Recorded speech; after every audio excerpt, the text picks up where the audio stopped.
The hospital cafeteria smelled like burned coffee and antiseptic wipes, a combination that would have made her gag if her stomach wasn't already empty. Chen Yi pressed her fingers against the laminate table, feeling the slight tackiness where someone had spilled something sweet hours before. The fluorescent lights hummed overhead, that specific frequency that lived somewhere between a headache and white noise. She watched the steam rise from her paper cup, twisting in the recycled air. Green tea, hospital cafeteria green tea that tasted like hot water someone had once shown a tea bag to from across the room. But she held the cup anyway, letting the warmth seep into her palms, grounding herself in the physical sensation because everything else felt wrong. Displaced, like wearing someone else's skin. A nurse walked past, wet rubber soles squeaking against linoleum, and Yi's head snapped up. The woman was young, maybe 26, with her hair pulled back in a practical ponytail, blue scrubs wrinkled from a long shift. She carried a clipboard against her chest and moved with the efficient stride of someone who had places to be, patients to check, medications to distribute. 26. Yai looked down at her own hands wrapped around the cup. The skin was smooth, unmarked. No age spots, no raised veins that had started appearing when she hit 40, no slight tremor that had developed in her left hand after the stroke. Her phone buzzed against the table, an iPhone 6 rose gold with a crack across the top left corner that she'd gotten when she dropped it outside the subway station. She'd replaced that phone 8 years ago. 9 years ago? Time felt like water now, flowing in directions that defied physics. The screen showed a message from her mother. Remember to pick up milk on the way home. Your father finished the last carton this morning. Her father. Yi's throat tightened. She could picture him exactly as he'd been this morning, or this morning in this version of now, sitting at the breakfast table in his reading glasses, newspaper spread in front of him, complaining about the politicians. Alive, breathing. His heart still strong, years before the aneurysm that would take him on a Tuesday afternoon while he was watering the garden roses. She'd buried him when she was 31. She'd stood in the rain at his funeral, Linway's arm around her shoulders, accepting condolences from relatives and colleagues while her whole world collapsed inward like a dying star. Linway. Just thinking his name made her fingers tighten around the cup until the cheap paper crinkled. She could smell him suddenly, not here, but in her memory. That expensive cologne he wore, the one he claimed a client had given him but she'd later found the receipt for. Hidden in his car, 1,500 yuan for a bottle of scent. He'd told her they couldn't afford to replace her winter coat that year. Excuse me, is this seat taken? Yi looked up. A man stood beside the table, early 30s, wearing blue scrubs with a stethoscope draped around his neck like a casual accessory. He had kind eyes and smile lines that suggested he laughed often. No, go ahead, she said, her voice coming out rougher than she intended. He sat down with a sigh of relief, setting down a tray that held something that might have been lasagna in another life. "Had a long shift," he explained, though she hadn't asked. "Started at 6 this morning, probably won't get out until 8 tonight. But hey, that's emergency medicine for you." She nodded, not trusting herself to speak. This man, this stranger, she'd seen him before. Not here, not now, but 5 years from now when she'd been brought to this same hospital after the car accident. He'd been the attending physician. Older then, more tired, with gray threading through his dark hair. He'd held her hand while they waited for the CT results, talking to her about anything and nothing, keeping her calm while they checked for internal bleeding. Dr. Zhang. She remembered his name tag. "Are you visiting someone?" he asked, taking a bite of the lasagna and making a face that suggested it tasted exactly as bad as it looked. "No," Yi said. She'd come here because she needed to see it, to confirm that this was real, that she was really here, really 26 again, really living in a year she'd already survived once. "I work nearby, just needed somewhere quiet to think." That was partially true. The advertising agency where she worked was 3 blocks away. Where she had worked, where she worked again. Time was a pretzel. Her phone buzzed again.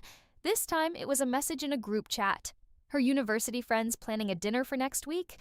She scrolled through the names, her chest constricting. Wang Min, Zhou Jing, Li Xiao, all alive, all young, all still whole and unmarked by the tragedies that would find them in the years to come.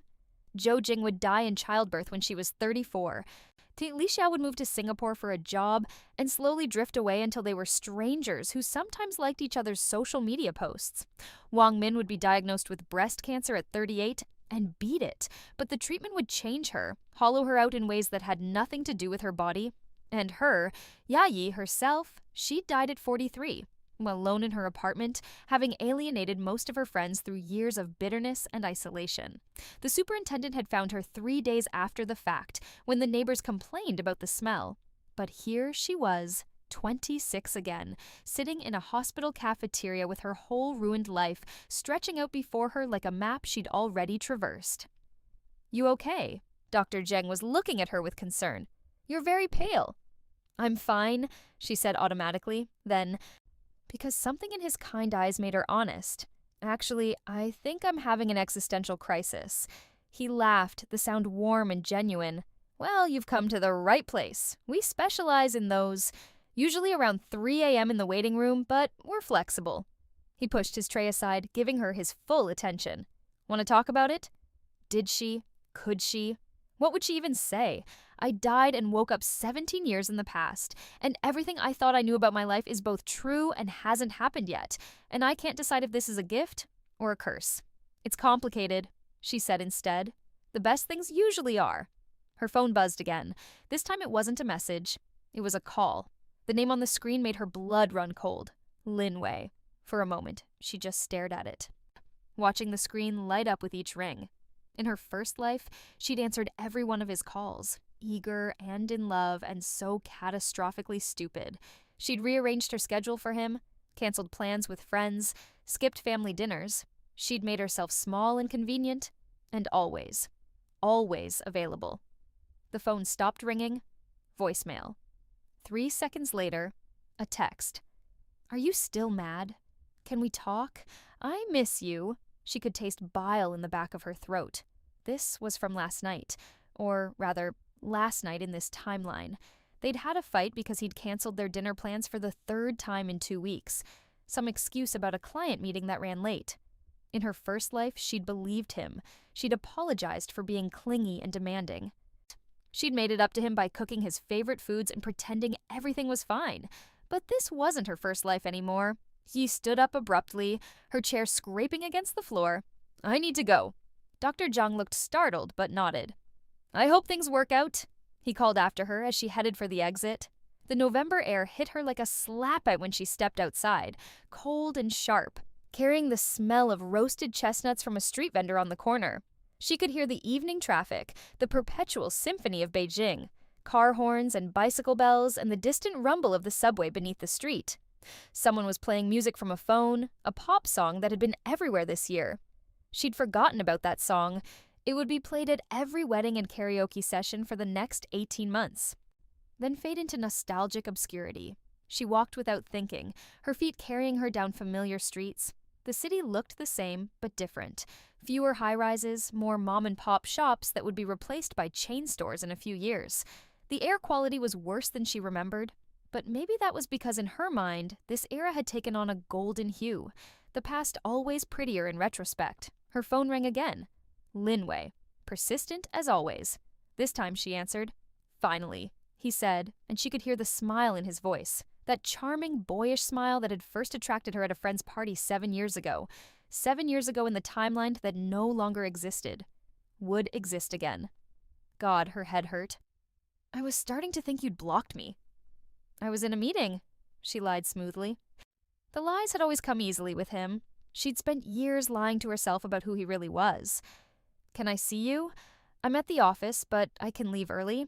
We could grab dinner, go to that Sichuan place you love."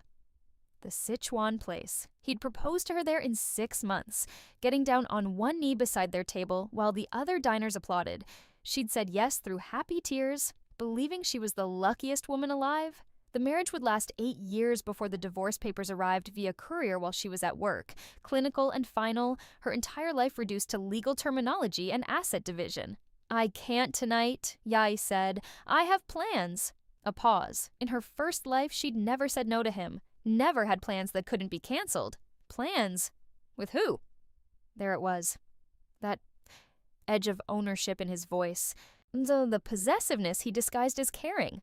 She'd missed it before, or maybe she'd heard it and told herself it was romantic, proof that he loved her.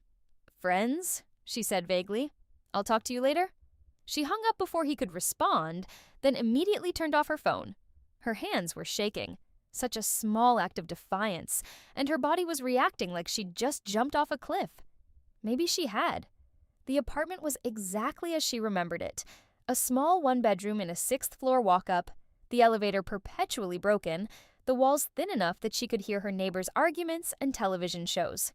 She'd lived here until she was 29, when Linway had finally agreed to move in together, to generously suggesting they find something nicer, as long as she paid 2/3 of the rent since she made more money than him. She made more money than him because she worked 80-hour weeks while he took long lunches and left the office at 5 sharp, but she'd never pointed that out. Good girlfriends didn't keep score. The key stuck in the lock the way it always had, requiring a specific jiggle and twist. Inside, the apartment smelled like the jasmine incense her roommate Xiaomei insisted on burning despite Yayi's allergies. The scent hit her like a physical blow. She'd forgotten about this smell, how it had permeated everything she owned until she moved out. "You're home early." Xiaomei appeared from her bedroom, wearing paint-stained overalls and sporting a new streak of blue in her hair. She was an art student, though perpetually broke and perpetually cheerful, supporting herself with freelance design work and the occasional commissioned portrait. "I thought you had dinner with Prince Charming." Prince Charming.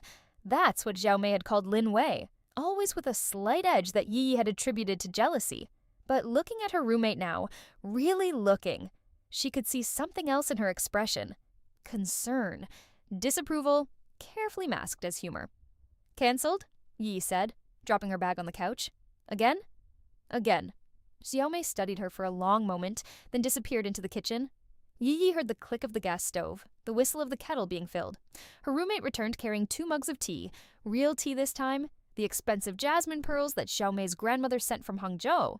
They sat on the worn couch, the one they'd bought together from a second-hand market, arguing over the price until the vendor gave up and sold it to them for half his asking price.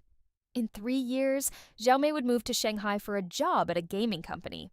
They'd promised to stay in touch, and they would for a while, but life would pull them in different directions until they were little more than social media friends, liking each other's posts but never quite managing to meet up when they were in the same city. "You look different," Xiaomei said suddenly. Yi's head snapped up. "What? I don't know. Something about your eyes. You look—" She tilted her head, considering. "Older." The tea in Yi's mouth suddenly tasted like ashes. She swallowed carefully.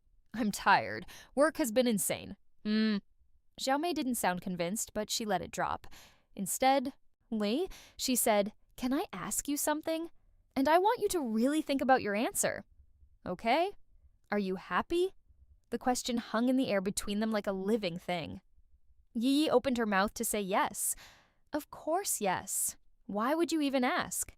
The automatic response, the good girlfriend, good employee, good daughter response. But the words wouldn't come. Was she happy? Had she been happy?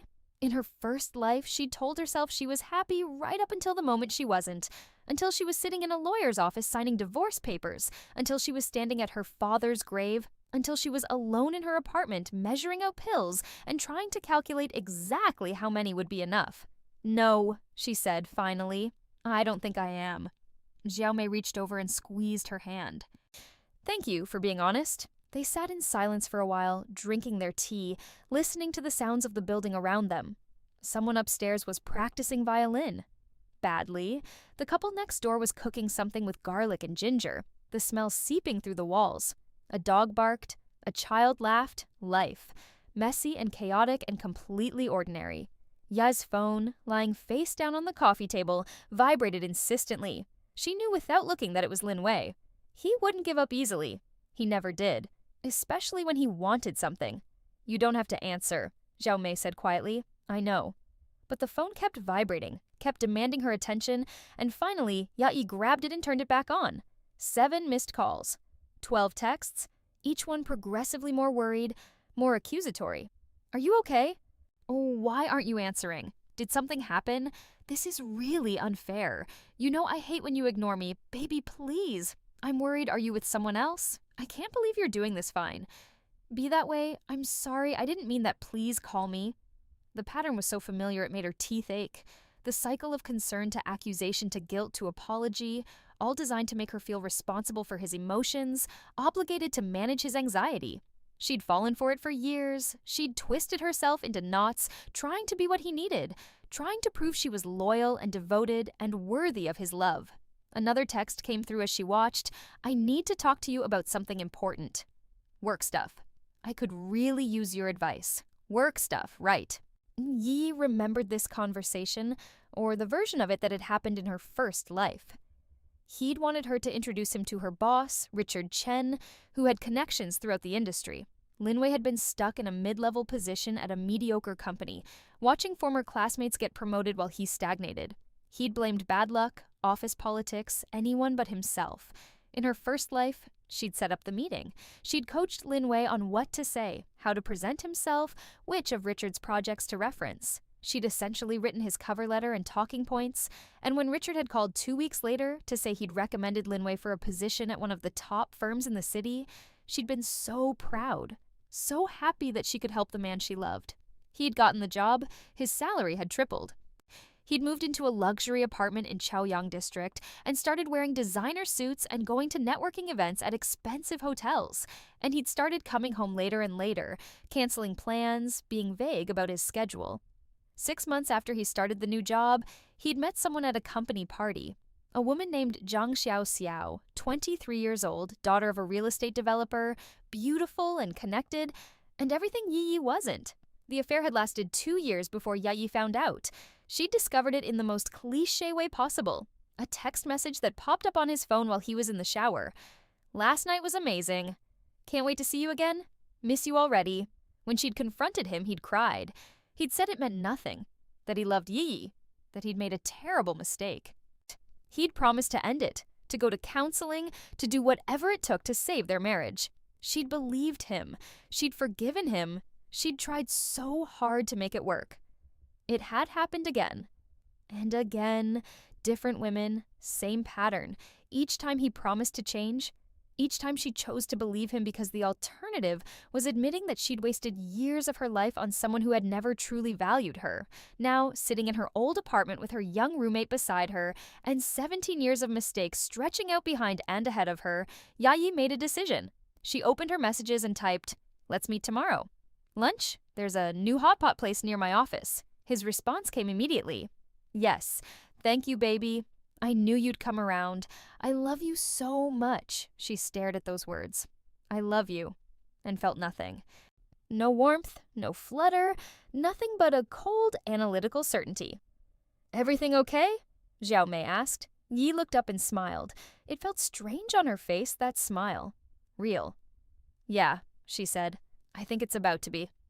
The hot pot restaurant was crowded and loud, steam rising from dozens of tables, the air thick with the smell of chili oil and Sichuan peppercorns. Yi sat in a corner booth, watching the door, her phone face down on the table beside her. Linwei arrived 15 minutes late, which was early for him. He was dressed well, too well for a casual lunch, in a crisp button-down and slacks that she knew cost more than he claimed to make in a month. His hair was perfectly styled, and he wore that cologne, the expensive one. He slid into the booth across from her with an apologetic smile. "Sorry, the subway was packed." He'd driven. She could smell the leather car freshener he used, could see the faint tan line on his wrist from where he rested his arm on the window while driving. But she didn't call him on the lie. What was the point? "It's fine," she said. He reached across the table to take her hand. His palm was warm and dry, his fingers long and elegant. Piano player's hands. Her mother had said approvingly when she'd first brought him home, "Good hands for a successful man." "I missed you," he said, and the worst part was that he probably believed it.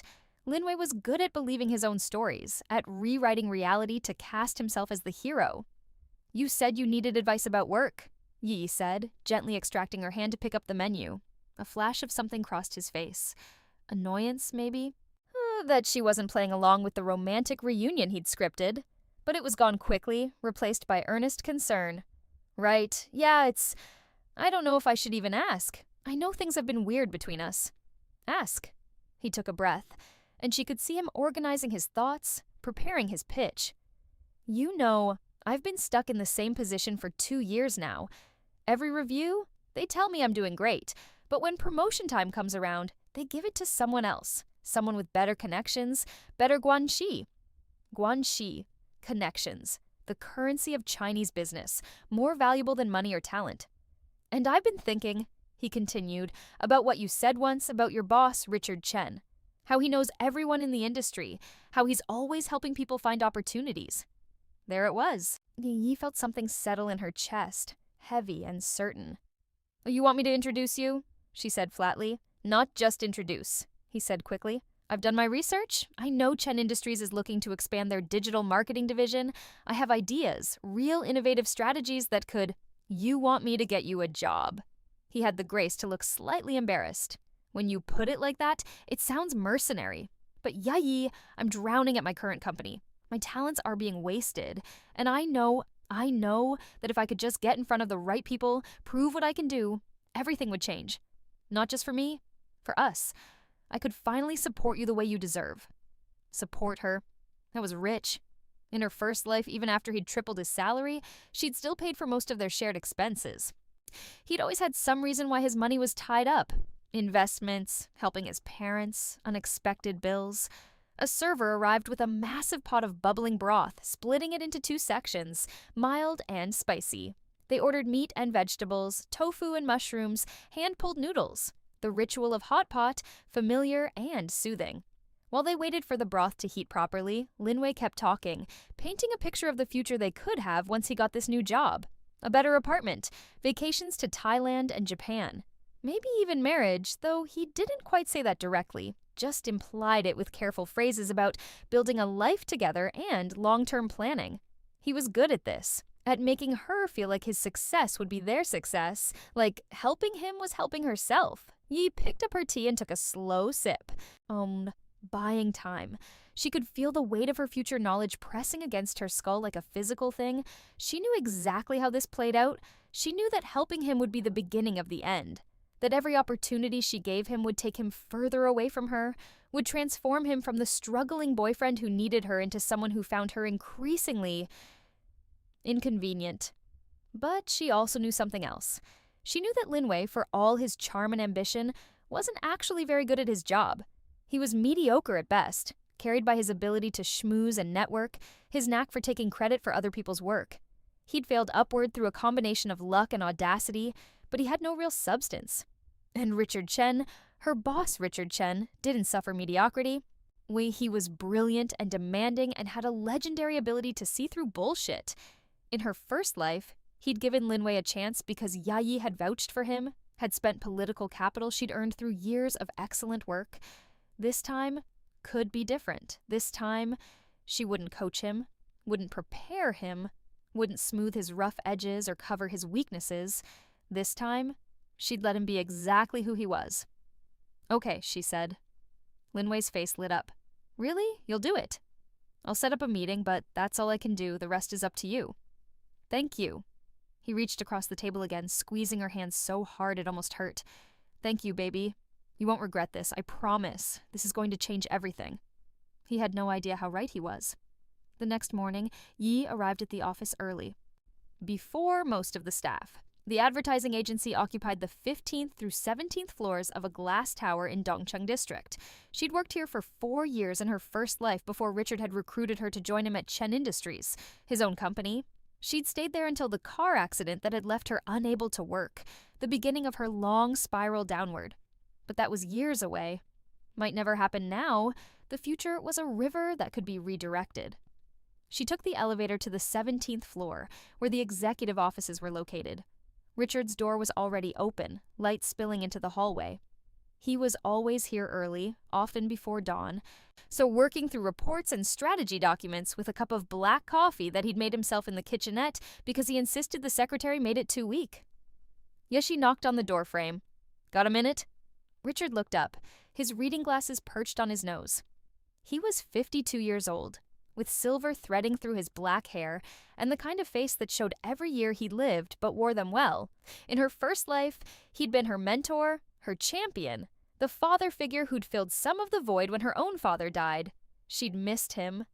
God, she'd missed him. Chen Yi, he said, leaning back in his chair. You're here early. Either you've had a brilliant idea or you're in some kind of trouble. Somewhere in between, she admitted, closing the door behind her. Sit. Talk. She sat in one of the leather chairs across from his desk, the same chairs where she'd sat countless times before in another life, discussing campaigns and career moves, and eventually her exit strategy when the medical bills became too much. My boyfriend needs a job, she said bluntly. Richard's eyebrows rose. Your boyfriend? The one you've mentioned exactly twice in the 4 years you've worked here? That one. And you're coming to me because he's ambitious and stuck. And he thinks I can help him. Yi met Richard's eyes steadily. And because I want to see what you make of him. There was a long pause. Richard studied her with the intensity that had made countless junior executives squirm. That's an interesting way to phrase it. Not I want to help him, but I want to see what you make of him. He wants to work in digital marketing. I told him I'd set up a meeting. What happens after that is between you and him. Richard leaned forward, lacing his fingers together on the desk. You're one of my best people, Yi. Your work on the Lenovo campaign was exceptional. When you talk, I listen. So if you're asking me to meet with someone, I'll do it. But I'm not offering him a job sight unseen. I wouldn't expect you to. And if he's not good enough, I'll tell him so. I won't sugarcoat it just because he's dating you. I'm counting on it. Another pause, longer this time. Then Richard smiled, a small, knowing smile that made her wonder how much he understood. All right, send me his resume. I'll set something up for next week. Thank you. She stood to leave. But Richard's voice stopped her at the door. Yi, are you all right? You seem different lately, more decisive. Her hand tightened on the doorframe. I'm fine. Just tired of being indecisive? Good. Decisiveness is an underrated quality in women. We're told to be accommodating, flexible, always considering everyone else's feelings. Sometimes it's better to know what you want and go after it. She nodded and left before her expression could betray her. Back at her own desk, she opened her email and typed a message to Lin Wei. Send me your updated resume. Richard will meet with you next week. His response came in under a minute. OMG, really? Thank you, thank you, thank you. I love you so much. She closed the email without responding and turned to her actual work, a pitch deck for a luxury car brand that needed to be finished by Friday. No, the work was soothing, familiar, numbers and strategies and consumer psychology, problems she could solve with data and creativity, unlike the mess of her personal life. At lunch, she met Wang Min and Li Xiao at a dumpling place they frequented. They were both 26, both single, both convinced they had all the time in the world to figure out their lives. Li Xiao was complaining about her boss, a middle-aged man who made inappropriate comments and stood too close. But the pay is good, she said with a sigh, and it's good experience for my resume. I just have to put up with it for another year or two. In Yayi's first life, Li Xiao had put up with it for 3 years before finally quitting and moving to Singapore. She'd never reported the harassment, never confronted her boss, just endured it quietly because that's what women did. Report him, Yi said suddenly. Both women looked at her in surprise. What? Li Xiao said. Report him to HR. What he's doing is sexual harassment. It's illegal and it's wrong, and you shouldn't have to put up with it. But nothing. You're talented and hardworking, and any company would be lucky to have you. You don't need to tolerate some middle-aged creep with a power complex just because the pay is good. Yayi leaned forward. Your dignity is worth more than your salary. Wang Min was staring at her. Wow. Tell us how you really feel. I'm serious. We know, Wang Min said. It's just, since when do you give this kind of advice? Usually you're all about keeping your head down and not making waves. Since I died alone and bitter, Yi thought. Since I spent 17 years learning that keeping your head down just means people walk all over you. Since I realized that making waves is sometimes the only way to move forward, she said instead. They finished lunch with Li Xiao promising to think about it, which they all knew meant she wouldn't do anything. But that was okay. Yi couldn't save everyone from their mistakes. She could barely save herself. That evening, Lin Wei called. She answered on the 3rd ring. I'm working on my resume, he said excitedly. I want it to be perfect. Can you look at it before I send it? In her first life, she'd spent hours helping him revise it. highlighting his strengths, minimizing his weaknesses, essentially ghostwriting entire sections. She'd made him look like the perfect candidate. "I'm swamped with work," she said. "Just send it to Richard directly. He prefers authentic resumes anyway." "Oh, okay." He sounded deflated. "I just thought, you know the kind of thing he looks for." "Excellence," Yi said. "He looks for excellence. Everything else is negotiable." After she hung up, she felt a strange mix of guilt and satisfaction. The guilt was familiar. She'd spent years feeling guilty about everything, apologizing for taking up space, for having needs, for existing. The satisfaction was new, or rather, it was old, from before she'd learned to make herself small. She spent the rest of the evening on her laptop, not working on the pitch deck, but researching. She looked up Zhang Xiao, the woman Lin Wei would eventually have an affair with. In this timeline, she was still in university, studying business at Tsinghua, posting photos of her perfect life on social media. Parties and designer bags and exotic vacations funded by her wealthy parents. Yi studied her face, trying to understand what Lin Wei would see in her. She was beautiful, yes. But more than that, she was confident, untouched by failure or disappointment. She moved through the world like someone who'd never been told no, never been made to feel less than. Everything Yi had once been, before life had beaten the brightness out of her. But here, now, 26 again with 17 years of hard-won knowledge, Yi felt something she hadn't felt in decades. Power. Not the power of wealth or beauty or connections, but the power of knowing. Of seeing the board game from above while everyone else was still moving pieces in the dark. She was going to help Lin Wei get that job. She was going to watch him succeed beyond his wildest dreams, and then at exactly the right moment, she was going to make a phone call. The meeting was scheduled for Tuesday at 2 p.m. Yi knew, because Lin Wei had texted her the details 17 times, each message more anxious than the last. What should I wear? Should I bring a portfolio? What if he asks about my weaknesses? Can we do a practice interview? Please help me, I'm freaking out. She responded to exactly one message.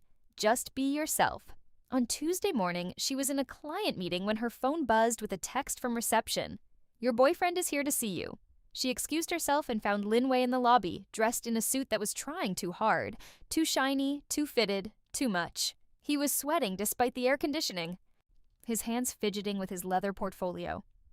Hey, she said, your meeting isn't for 3 hours. I know, I wanted to see you first. For luck. She walked him to the coffee shop across the street. They sat by the window, watching the lunch crowd hurry past. He ordered an espresso and barely touched it, too nervous to drink. What if he doesn't like me? Lin Wei asked. Then he doesn't like you. But you'll still vouch for me, right? Tell him I'm good at what I do. Yi took a sip of her own coffee, a latte with extra foam the way she liked it. I've already told him you're ambitious and hardworking. The rest is up to you. That's it? That's all you said? What else would I say? He looked hurt. I don't know. Something about how we're together, how you know me better than anyone. Oh, how I'd be a valuable asset to the company. Richard doesn't care who I'm dating. He cares about results. Lin Wei's jaw tightened. I thought you wanted to help me. I set up the meeting. That is helping you. You know what I mean. You're being cold about this. Like you don't even care if I get the job or not. Yi set down her cup carefully. Do you want the job because you're qualified and talented, or because your girlfriend can pull strings for you? That's not fair, isn't it? They sat in tense silence.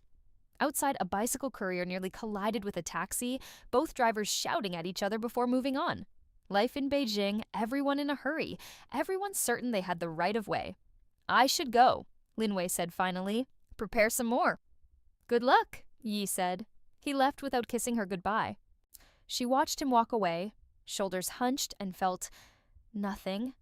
No guilt, no sympathy, just a calm certainty that this was exactly how it needed to be. She went back to work. At 2:15, her phone rang. Richard. Your boyfriend is in my office, he said without preamble. And he's exactly what I expected. There was something in his tone that made Yi smile. Should I ask what that means? He spent the first 10 minutes name-dropping every executive he's ever met and explaining why his current company doesn't appreciate him. Classic signs of someone who blames everyone else for his lack of advancement. But he's charming. I'll give him that. Good at reading a room, knowing what people want to hear. That's a valuable skill in client relations. It is. I'm going to give him a chance, Richard said, not because of you, but because I'm curious to see if there's any substance beneath the polish.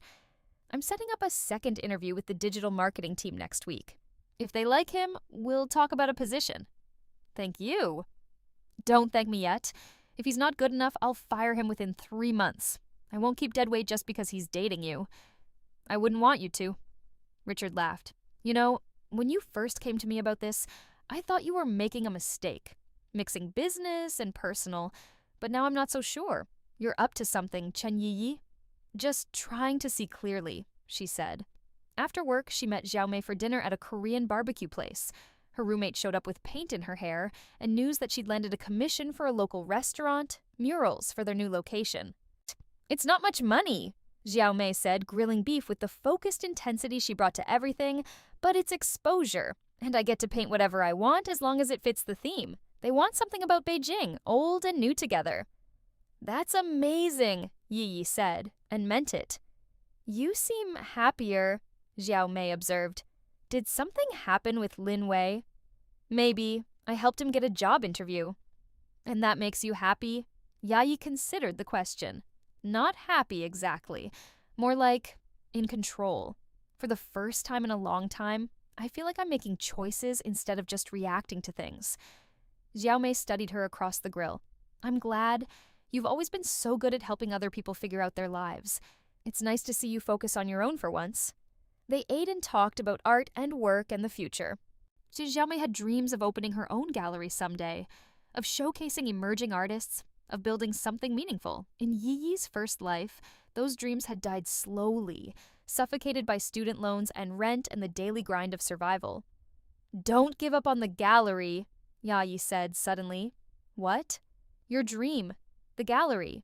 Don't let it become one of those things you talk about doing someday but never actually pursue. You're talented, Xiaomei. Really talented. Don't let the world convince you otherwise. Xiaomei blinked rapidly, her eyes suddenly bright. Where is this coming from? From someone who's made a lot of mistakes and doesn't want to watch you make the same ones.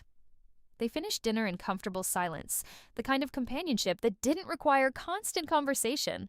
Walking home through the November chill, Yi felt something unfamiliar settling into her chest. Contentment. Not happiness, not yet, but the absence of the constant anxiety that had defined her first life. Maybe this was what peace felt like. Her phone buzzed. Lin Wei. They want me back for a second interview. Thank you so much, baby. I knew you could do this for me. She stared at those words. I knew you could do this for me. And felt the contentment evaporate, replaced by that familiar cold clarity. Not we did this. Not thank you for believing in me. You did this for me. As if her only value was what she could provide him. Yi deleted the message without responding and kept walking. The second interview went well enough that Chen Industries offered Lin Wei a position as a digital marketing associate.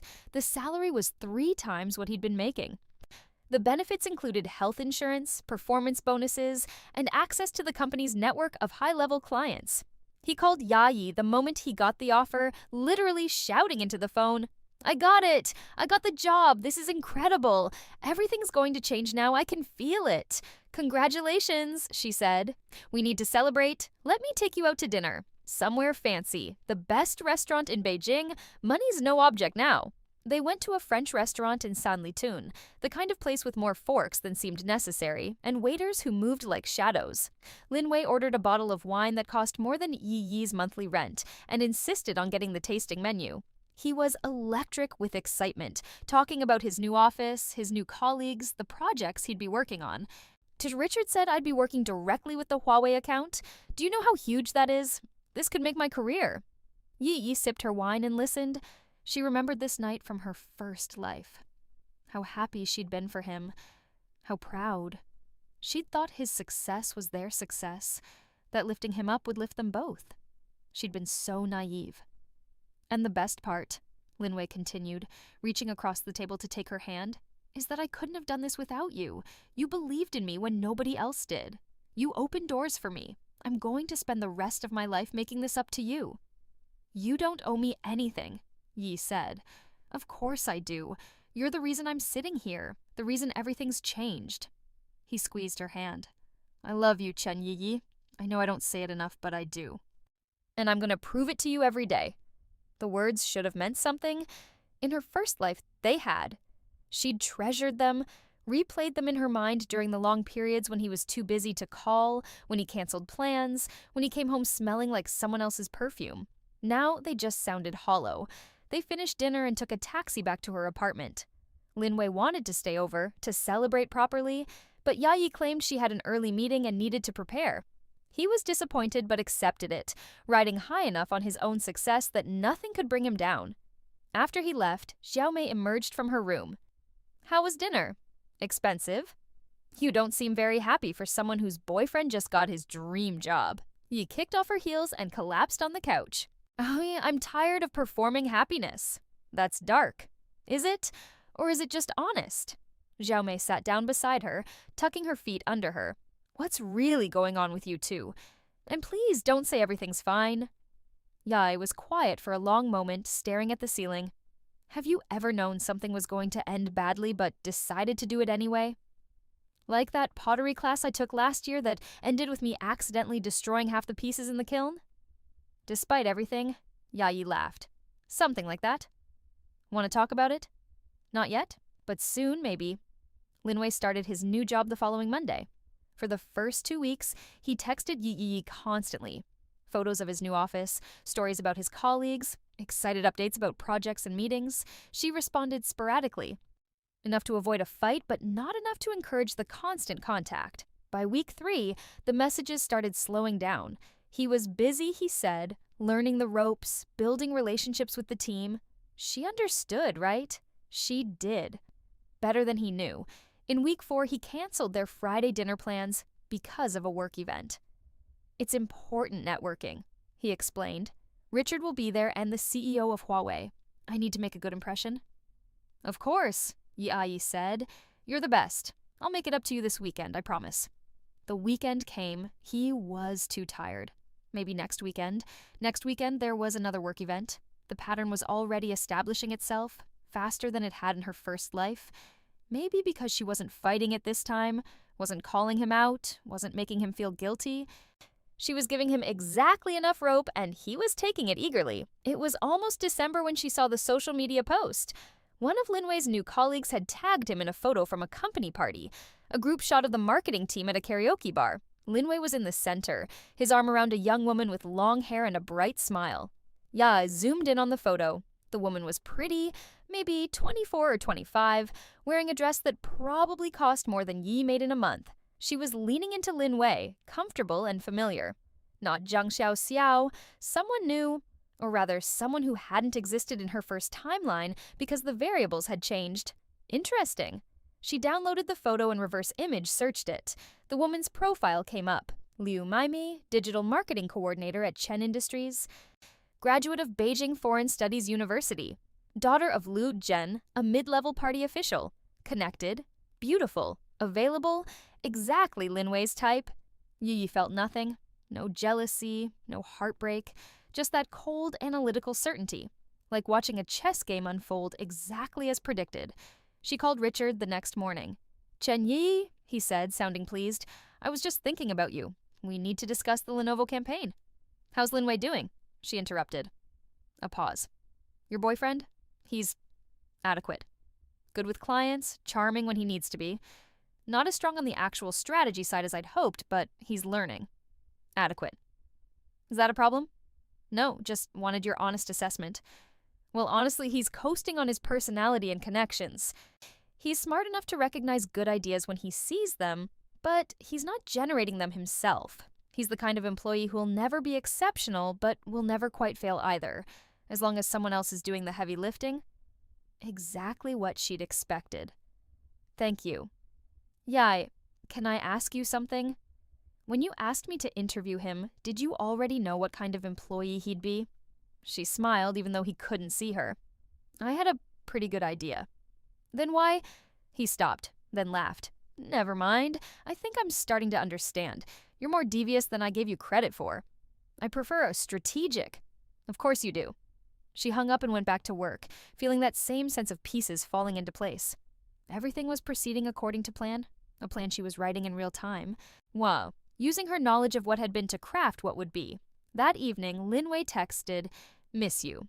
Sorry I've been so busy. This weekend for sure?" She replied, "Sure, but when the weekend came, she was the one to cancel." "Work emergency," she said. "Client crisis." He understood, right? Of course he understood. He was too busy with his own work to push back. Too comfortable in the relationship to worry about a few canceled plans. By mid-December, they were seeing each other maybe once every 2 weeks. The conversations were surface level, perfunctory. He'd tell her about his work victories, and she'd make appropriate noises of approval. She'd mention her own projects, and he'd say, "That's great," without asking for details. They were already strangers pretending to be lovers, the gap between them widening every day. On Christmas Eve, they met for dinner at his suggestion. He took her to an Italian place in the business district. Expensive, but not as showy as the French restaurant had been. He was dressed in one of his new suits, hair perfectly styled, wearing that cologne. "I have something for you," he said after they'd ordered, pulling out a small wrapped box. Yi's heart sank. In her first life, this was when he'd given her a necklace, a delicate gold chain with a jade pendant. She'd worn it every day until the divorce, when she'd thrown it in the Liangma River in a fit of rage and grief. She unwrapped the box slowly. Inside was a bracelet. Silver, elegant, clearly expensive. Not the necklace. The timeline was diverging in small ways. "It's beautiful," she said, because it was. "I wanted to thank you," Linwei said, "for everything you've done for me, for believing in me when I didn't believe in myself."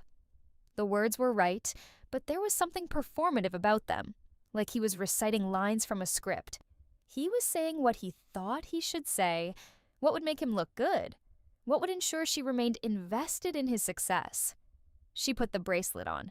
It was cold against her skin. "You're welcome," she said. They made small talk through dinner. He mentioned the company Christmas party next week, a big event, lots of important people. He said she should come as his date, show her off to his new colleagues. In her first life, she'd gone. She'd worn a red dress and high heels that hurt her feet, and she'd spent the entire evening watching Linwei work the room, abandoned in corners while he networked. She'd felt invisible. "I can't," she said. I have family obligations." "Oh," he looked surprised. "I thought maybe you could reschedule. It's kind of important to me. My family is important to me." A flash of annoyance crossed his face.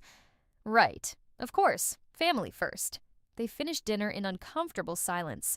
When he dropped her off at her apartment, he kissed her goodnight. A quick, distracted kiss that felt more like obligation than desire. "I'll call you," he said. "Okay." She watched him drive away in his new car, a BMW 3 Series that he definitely couldn't afford on his salary, probably leased with money he claimed to be saving. The taillights disappeared around a corner, and she felt a weight lift from her chest. Inside, Xiaomei was packing.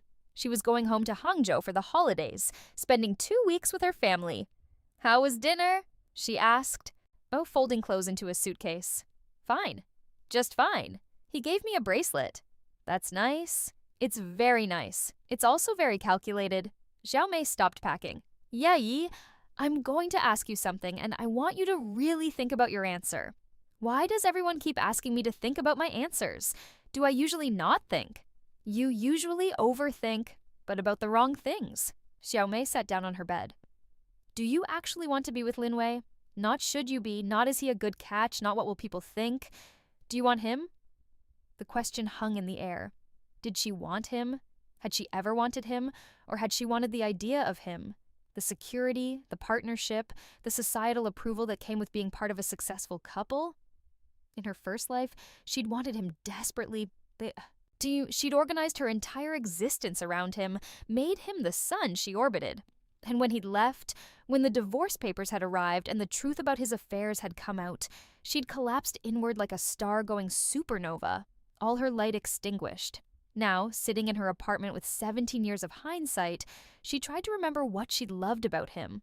His smile, his ambition, the way he'd made her feel special in the beginning. chosen, seen, but those were all things he did, not who he was. She'd loved the performance, not the person. "No," she said finally, "I don't want him." "Then why are you still with him?" "Because I'm running an experiment," Yi thought. "Because I'm watching karma unfold in real time. Because I'm waiting for exactly the right moment to make my move." "Inertia," she said instead. "Whoa, it's easier to keep going than to stop." That's the saddest thing I've ever heard. Maybe it was, but it was also true. Xiaomei left for Hangzhou the next morning. Yidi spent Christmas alone, which she preferred. She went to a Western church service, not because she was religious, but because she remembered going with her father when she was young, before he died. The church was in Chaoyang, small and warm, filled with expats and Chinese Christians singing carols in a mix of English and Mandarin. She sat in the back, listening to the music, and thought about forgiveness. That's what this season was supposed to be about, wasn't it? Peace on earth, goodwill toward men, let go of grudges. But she wasn't ready to forgive Lin Wei. Maybe she never would be. Some betrayals were too deep, cut too close to the bone. Her phone buzzed.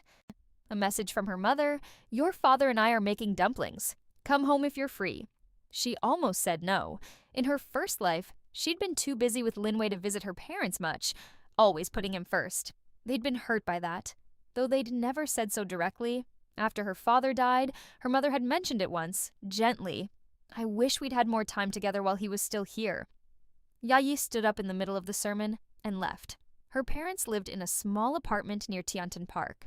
The building was old, the elevator slow, but when she knocked on their door and her father answered, alive, healthy, smiling, she had to bite her lip to keep from crying. "Yai!" He pulled her into a hug. "We didn't expect you. Oh, your mother just mentioned you in passing." "I wanted to surprise you." Her mother appeared from the kitchen, her hands covered in flour. "Did you eat? We have plenty. Come help us make dumplings." They spent the afternoon in the kitchen, the three of them working side by side. Her father rolled out the dough while Yi and her mother filled and pleated the dumplings. They talked about nothing important, neighbors and television shows, and whether the weather would be good for the New Year holiday. Normal. Mundane. Perfect. Watching her father's hands work the dough, strong and capable, Yai felt a fierce protectiveness rise in her chest. In her first life, she'd been so wrapped up in her own drama with Lin Wei that she'd missed the warning signs of her father's failing health. He'd mentioned headaches, vision problems, but she'd been too distracted to push him to see a doctor. This time would be different. "Dad," she said carefully, "when was your last physical?" "Oh, I don't know, a few years ago."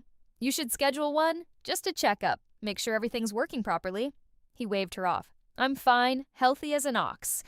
Humor me, please. Just a full panel, heart, blood pressure, cholesterol, everything."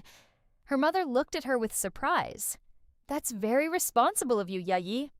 "I just worry about you guys." Her father smiled and ruffled her hair like she was still a child. All right. I'll make an appointment. Happy?" "Yes."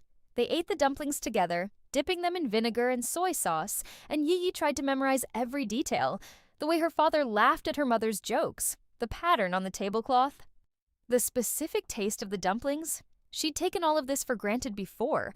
She wouldn't make that mistake again. When she left that evening, her parents stood at the door waving goodbye. "Bring Lin Wei next time," her mother called. "We'd like to meet him properly." Yi waved back, but didn't respond. There wouldn't be a next time with Lin Wei. Not if she had anything to say about it. The week between Christmas and New Year passed in a blur. Work was intense. Everyone trying to close out projects before the holiday, clients demanding last-minute changes, deadlines compressing. Yayi threw herself into it, grateful for the distraction. Lin Wei barely texted. When he did, it was brief. "Busy at work? Talk later." She didn't mind. The distance between them felt natural now.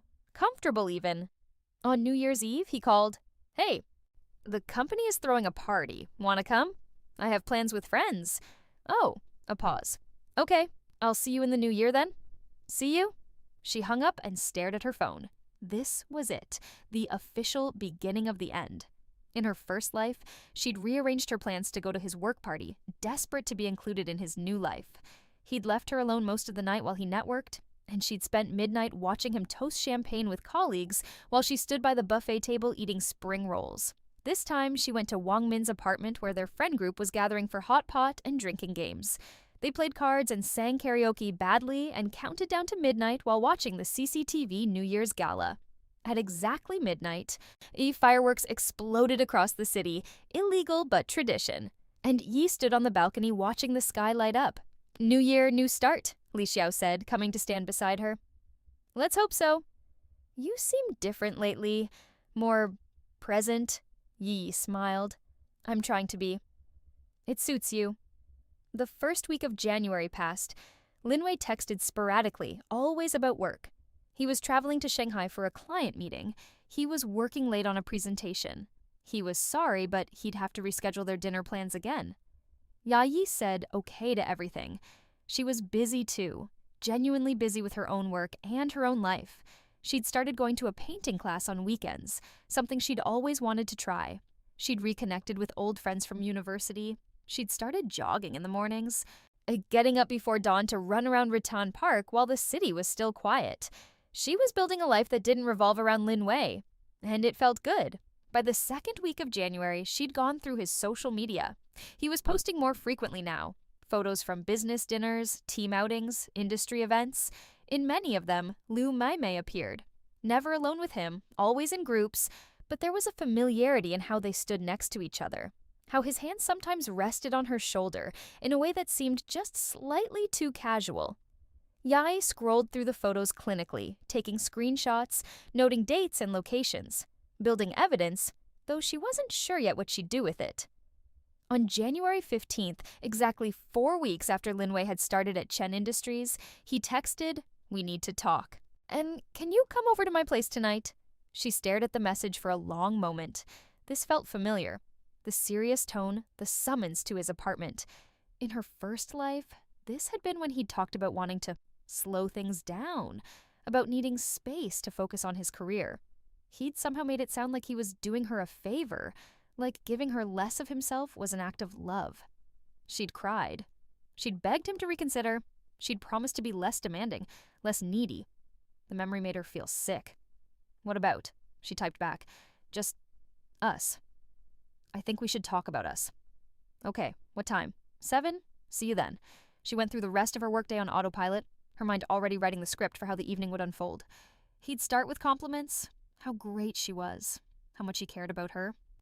Then he'd talk about his career, how demanding it was, how he needed to focus. He'd say he wasn't breaking up with her, just suggesting they take a step back, give each other space. And she'd smile and nod and agree, because this time, she didn't need him to stay. She needed him to think she was okay with the distance, okay with him drifting away, okay with being demoted from girlfriend to occasional convenience. Linwei's apartment was in a new development in Chaoyang, all glass and steel and luxury amenities he couldn't afford. She'd been here twice before, once when he'd first moved in, once when he'd had friends over for dinner. Both times she'd felt out of place, like she was visiting someone else's life. He opened the door wearing casual clothes, jeans and a sweater, his hair unstyled, trying to look approachable, comfortable, setting the scene. "Hey," he said, leaning in for a kiss. She turned her head so it landed on her cheek. "Hey," if he noticed. He didn't comment. He led her to the living room, minimalist furniture, abstract art on the walls, a wine rack that held bottles she suspected he'd never opened. They sat on opposite ends of the couch, a careful distance between them. "Do you want something to drink?" he asked. "I'm fine." He nodded and laced his fingers together, staring at them like they contained the secrets of the universe. "So, I've been thinking a lot lately, about us, about where we're heading, about what we both want. Okay? And I just feel like, God, this is hard to say." She waited, letting him struggle, let him feel the discomfort of what he was about to do. "I love you," he said finally. "I really do. But this new job, it's so demanding. I'm working 12, 14-hour days, and I feel like I'm not giving you the attention you deserve. It's not fair to you." There it was, the setup. He was framing it as concern for her, as if he was the noble one, sacrificing the relationship for her own good. "I see," Yi said neutrally. "I think maybe we should not break up, but just take some pressure off. Stop trying to maintain this schedule of dinners and dates when we're both so busy. Let things be more casual for a while." Casual. Yeah, still together, still committed, but more flexible. No expectations. No guilt when we can't see each other. She looked at him. Really looked at him. He believed every word he was saying. He'd convinced himself that this was the mature, reasonable solution, that he was being considerate and thoughtful. He'd also spent the last week with Liu Maimei. She'd seen the photos, late-night working sessions, weekend team bonding activities, the slow build of a connection that had nothing to do with work. Okay, Yi said. He blinked. Okay, let's be casual, more flexible, no expectations. Really? Just like that? You're not upset? Linwei, you're right. We're both busy. We both have demanding careers. It makes sense to be more relaxed about the relationship. He looked simultaneously relieved and slightly disappointed, like he'd been preparing for a fight and didn't know what to do with that one. Great. That's great. I'm glad you understand. I do. They sat in awkward silence for a moment. Then he said, Do you want to stay? We could order food, watch a movie. I can't. Early morning tomorrow. Oh, right. Of course. She stood up. He walked her to the door, hovering uncertainly like he wasn't sure how to end the evening. I'll call you, he said. Sure. She walked to the elevator, pressed the button, waited. Only when the doors closed and she was descending alone did she allow herself to smile. Phase 1 complete. The next 3 weeks unfolded exactly as she'd predicted. Linwei called occasionally, always with an excuse for why he was busy. She was understanding, supportive, never demanding. She was the perfect low-maintenance girlfriend, asking nothing, expecting nothing, and while she played that role, she watched. She watched as Linwei and Liu Maimei spent more and more time together. Team lunches that ran long, after-work drinks that extended past midnight, weekend strategy sessions that involved just the two of them. She watched as his social media shifted, fewer posts about work achievements, more lifestyle shots. Expensive restaurants, cocktail bars, a weekend trip to Qingdao that he claimed was for a client meeting, but that included photos of Liu Maimei at the beach, smiling in a bikini. She watched as he stopped even pretending to try. The calls became texts, the texts became sporadic, the promises to see her soon stretched from days to weeks. And through it all, she collected information. Screenshots, timestamps, locations, building a comprehensive record of his activities. At work, Richard called her into his office. Linwei is becoming a problem, he said without preamble. Ya-Yi sat down. How so? His work quality is declining. He's distracted, turning in sloppy reports, missing deadlines, and there are rumors about him and Liu Maimei. Oh, nothing concrete, but people are talking. She's in a relationship, isn't she? I thought I saw photos of her with a boyfriend. She is, or was. It's unclear, Richard rubbed his temples. Look, I don't care about my employees' personal lives as long as it doesn't affect their work. But this is affecting work and creating a potentially toxic situation. What are you going to do? Talk to him, give him a warning? If things don't improve, I'll have to let him go. That seems fair? Richard studied her carefully. You're taking this very calmly. Should I be upset? Most people would be, if their boyfriend was the subject of affair rumors. He's not my boyfriend anymore. Not really. We're on a break. A break? Richard laughed without humor. That old chestnut. Let me guess. His idea? His suggestion. Said my agreement. You're a better person than me. I would have dumped his ass weeks ago. Maybe I'm just patient. Or maybe you're playing a longer game. He leaned back in his chair. I've known you for 4 years, Ayi. You're one of the smartest people I've ever worked with. So, when I see you doing something that looks passive, I have to wonder if it's actually strategic. She smiled, but said nothing. Right. Keep your secrets. He waved her off. Just know that when this inevitably blows up, you have my full support, both professionally and personally. Thank you.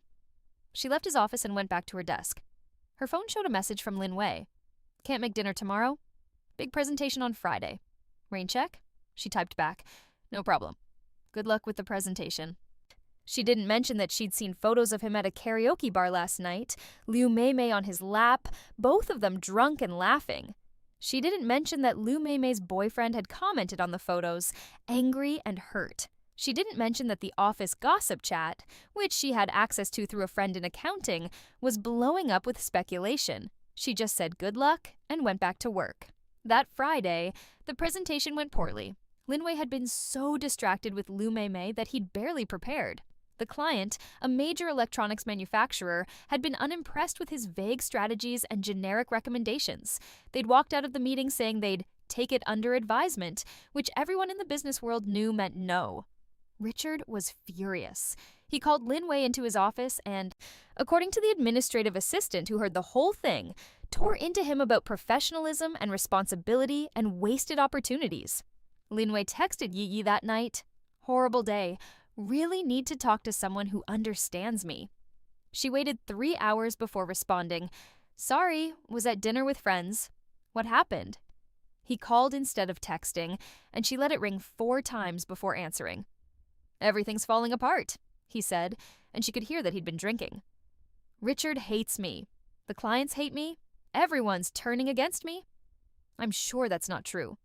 "It is. I'm trying so hard, but nothing I do is good enough.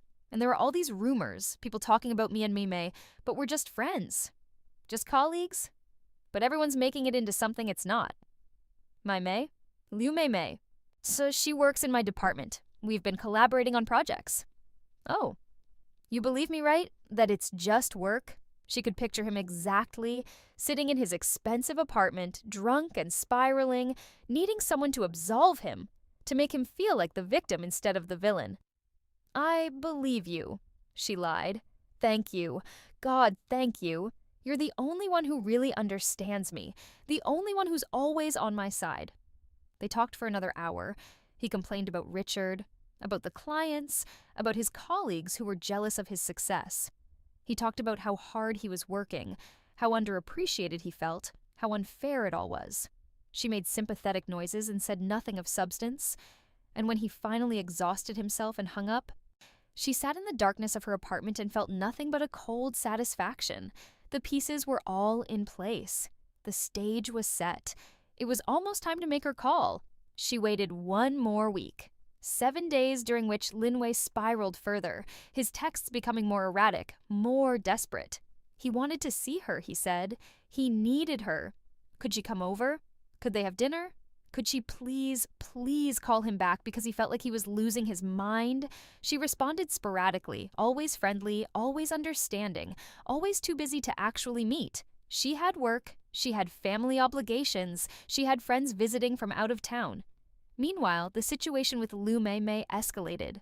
The boyfriend, a law student named Chen Hao, had confronted them at a company event. There'd been shouting, accusations, almost a physical fight before security intervened. Liu Mei had broken down crying, saying it was all a misunderstanding, that nothing had happened. But something had happened. Everyone knew it. The photos were evidence enough. The way they looked at each other, the casual intimacy of their body language, the late-night messages that had been screenshot and circulated through the office. Richard called them both in. Officially, it was to discuss maintaining professional boundaries. Unofficially, everyone knew it was a final warning. And then, on a Tuesday morning, exactly 6 weeks after Linwei had started at Chen Industries, Yi made her call. She did it from the office, in a conference room with the door closed. She'd scheduled it on her calendar as personal business, do not disturb. Her hands were steady as she dialed Richard's direct line. He answered on the second ring. "Chen Yi, what can I do for you?" "I need to tell you something," she said, "about Linwei." A pause. "I'm listening." She took a breath, letting the moment stretch. She'd rehearsed this conversation in her mind dozens of times, refining it, perfecting it. "When I asked you to interview him, I wasn't completely honest about my motivations." "Go on." "I suspected, knew really, that he wasn't as talented as he claimed to be. That he was good at networking and self-promotion, but lacked substance. I thought you'd see through him, but I also knew you'd give him a chance because of me." "That's quite an admission." "I'm not finished." She paused. "I also suspected that once he got some success, once he had access to better opportunities and more sophisticated people, he'd show his true colors. That he'd get distracted, arrogant, sloppy, that he'd prioritize personal gratification over professional responsibility. And you wanted me to see this because in another version of my life, I spent years making excuses for him, covering for his weaknesses, enabling his worst behaviors because I thought that's what love meant.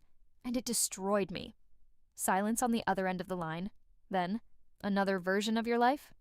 Call it intuition, call it pattern recognition, call it whatever you want. I stood up, pacing to the window. The city sprawled below, millions of people living their lives, making their choices. The point is, I needed to see if I was right. So if he would make the same mistakes when given the opportunity. And he has. So you used my company as your personal proving ground. I did, and I'm sorry for that. You've been a mentor and a friend, and you deserved my honesty. And yet, you're only coming clean now, after 6 weeks of watching this play out. Yes. Another pause. Why now? What changed? Nothing changed. This is exactly when I planned to call you. She turned away from the window. Because now you've seen for yourself what kind of employee Linwei is. You've given him every opportunity to succeed. You've warned him about his behavior. And he's continued to make poor choices, to prioritize his ego and his desires over his responsibilities. So what do you want from me? To fire him as some kind of revenge? No. I want you to do whatever you think is appropriate based on his performance. If he deserves to be fired, fire him. If he deserves another chance, give it to him. I'm just giving you context. Context? Richard laughed, but there was no humor in it. That's one word for it. I manipulated the situation, Yi said bluntly. I put him in a position where he had the opportunity to either rise to the occasion or fail spectacularly. I knew which one was more likely, but I needed to see it happen. I needed proof that I wasn't wrong about him. And now you have it? Yes. And you're done with him. I was done with him 6 weeks ago. I've just been waiting for the right moment to make it official. Another long silence. Then Richard said, You know what the scary thing is? I'm not even angry, I'm impressed. This is the kind of strategic thinking that builds successful companies. Ruthless, maybe, but effective. I didn't do it to be ruthless, I did it to be free. Free of what? The guilt, the what-ifs, the wondering if I'd been too harsh, too judgmental, if maybe I'd given up on someone who deserved another chance. She sat back down, suddenly tired. This way, I know I have proof, and when I walk away, I can do it without looking back. Have you told him yet about any of this?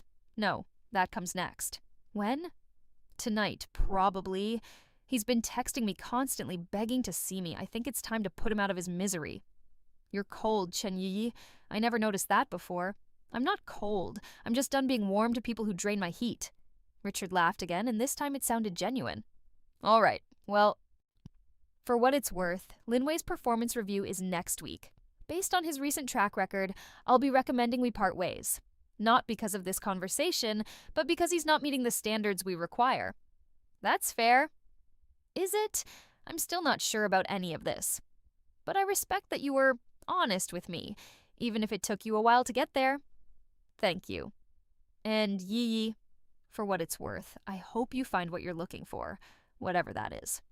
She hung up and sat in the conference room for a long time, watching the afternoon light shift across the walls. She felt lighter than she had in years, 17 years to be exact.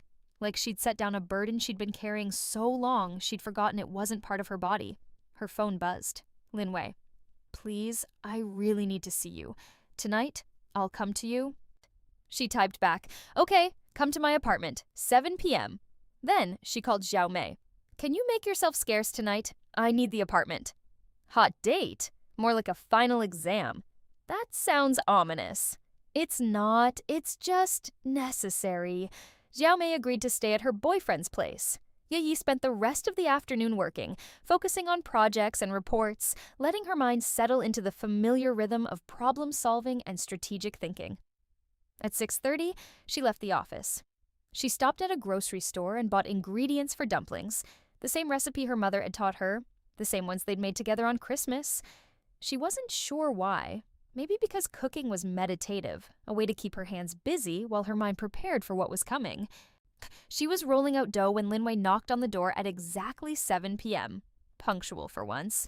She opened the door with flour on her hands, wearing old jeans and a t-shirt. No makeup, hair pulled back in a simple ponytail, deliberately unglamorous. He, on the other hand, had dressed up. Nice shirt, cologne, hairstyled. Like he was going on a first date instead of having a serious conversation. Hey, he said, leaning in for a kiss. She stepped back. Come in. I'm making dumplings. He followed her to the kitchen, looking around the apartment like he was seeing it for the first time. Maybe he was, really seeing it. He'd never spent much time here, always preferred his place, his space, his terms. Can I help? He asked. Sure, you can fill while I pleat. They worked in silence for a while. She'd forgotten how satisfying it was to make dumplings. The rhythm of it, the precision required, the transformation of simple ingredients into something nourishing. I'm sorry, Linwei said suddenly, for everything. For being distant, for being a bad boyfriend, for taking you for granted. Okay. I've been doing a lot of thinking about us, about what's important, and I realized I almost lost the best thing in my life. Yi continued pleating dumplings, her hands moving automatically. What brought on this realization? Work stuff has been rough, really rough, and I kept thinking about how you're the only person who's ever really supported me, who believed in me even when nobody else did. He moved closer. I want to make it up to you. I want us to start over, do things right this time. Start over? Yeah, be a better boyfriend. Make you a priority. Show you how much you mean to me. She set down the dumpling she'd been working on and washed her hands. Then she turned to face him fully. Why now? She asked. What changed?